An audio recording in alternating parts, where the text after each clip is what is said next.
नमस्कार लाडक्या बहिणींनो. लाडक्या बहिणींसाठी एक अत्यंत महत्त्वाची खुशखबर आहे. मित्रांनो, आपण बघितलं असेल की लाडकी बहीण योजना अत्यंत सुरळीतपणे पार पडत चालली आहे. मित्रांनो, गेल्या नोव्हेंबर व डिसेंबर आणि जानेवारी ह्या 2 ते 3 महिन्यांचे हप्ते बऱ्याच साऱ्या लाडक्या बहिणींना आले नाही. त्यानंतर बऱ्याच साऱ्या लाडक्या बहिणींचे खूप सारे प्रश्न येत होते की आम्हाला पैसे का नाही आले, याच्यामागे कोणते कारणे असू शकतात. तर मित्रांनो, जून जुलैपासून केवायसीची प्रक्रिया चालू झाली होती. बऱ्याच साऱ्या महिलांनी आपल्या मोबाईलवरती केवायसीची प्रक्रिया पार पाडली. तर ही केवायसीची प्रक्रिया पार पाडताना महिलांकडून किंवा महिलांच्या कुटुंबियाकडून केवायसी करतेवेळी चुका झालेल्या असल्या कारणामुळे बऱ्याच साऱ्या महिला या योजनेतून अपात्र ठरल्या आहे. या महिला अपात्र ठरल्या कारणामुळे बऱ्याच महिलांना या योजनेचा लाभ मिळाला नाही.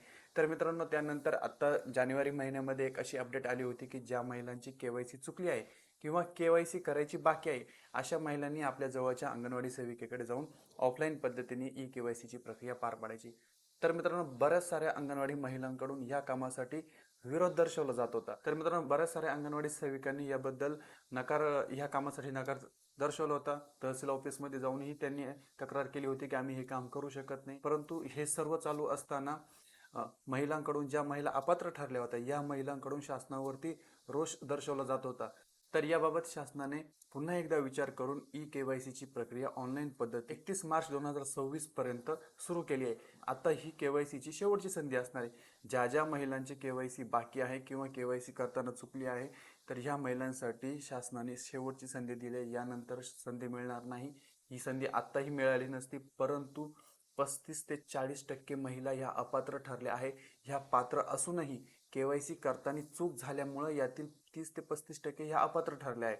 बाकीच्या ज्या अपात्र महिला आहेत, ज्यांच्याकडे 4 व्हीलर आहे, ज्यांच्या घरामध्ये सरकारी कर्मचारी आहे, ज्यांच्या घरामध्ये निवृत्ती वेतन कर्मचारी, ह्या महिला तर अपात्र होणारच आहे.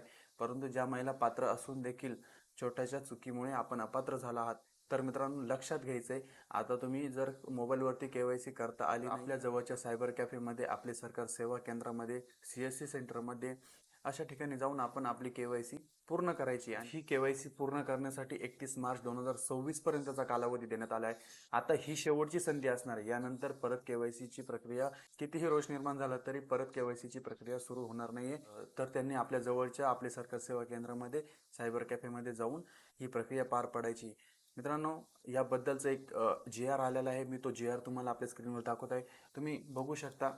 तर मित्रांनो, तुम्ही बघू शकता, मी आपल्या स्क्रीनवर दाखवत आहे. आज सकाळीच एक GR प्रसिद्ध झाला आहे. मुख्यमंत्री माझी लाडकी बहीण योजना. या योजनेअंतर्गत पात्र लाभार्थी महिलांना ई केवायसी माध्यमातून 31/12/2000 पर्यंत आधार ऑथेंटिकेशनद्वारे ई केवायसी प्रक्रिया पूर्ण केली आहे. परंतु सदर प्रक्रिया पूर्ण करताना लाभार्थी महिलांकडून लाभार्थ्यांच्या कुटुंबातील सदस्य, नियमित कायम कर्मचारी, कंत्राटी कर्मचारी म्हणून सरकारी विभाग, उपक्रम, मंडळ, भारत सरकार किंवा राज्य सरकारच्या स्थानिक संस्थेमध्ये कार्यरत नसावा किंवा सेवानिवृत्तीनंतर निवृत्ती वेतन घेत आहे किंवा कसे, याबाबत पर्याय निवडताना चुकीचा पर्याय निवडला गेला असल्याचे निदर्शनात आले आहे. त्यामुळे योजनेतील निकषाच्या अनुषंगाने सदर लाभार्थी महिलांची सखोल तपासणी करून लाभार्थ्यांच्या पात्रता अपात्रतेची प्रत्यक्ष पडताळणी, फिजिकल व्हेरिफिकेशन करण्याबाबत सर्व संबंधित जिल्हाधिकारी शासन पत्र 20/1/2026 अन्वये कळवण्यात आले होते. तथापि सदर लाभार्थ्यांची जलद गतीने पडताळणी करण्यासाठी ऑनलाईन ई केवायसी मध्ये पुन्हा एकदा सुधारणा करण्यात आली आहे. तथापि सदर लाभार्थ्यांची जलद गतीने पडताळणी करण्याकरता ऑनलाईन ई केवायसी मध्ये पुन्हा एकदा सुधारणा करण्याची संधी देण्यात यावी. अनुषंगाने ऑनलाईन ई केवायसी मध्ये पुन्हा एकदा सुधारणा करण्याची संधी उपलब्ध करून देण्याची बाब शासनाच्या विचाराधीन आहे. तर मित्रांनो, बघू शकता, आपण पूर्णपणे माहिती दिलेली आहे. याबद्दल आपण लवकरात लवकर केवायसी करून घ्यावे. धन्यवाद.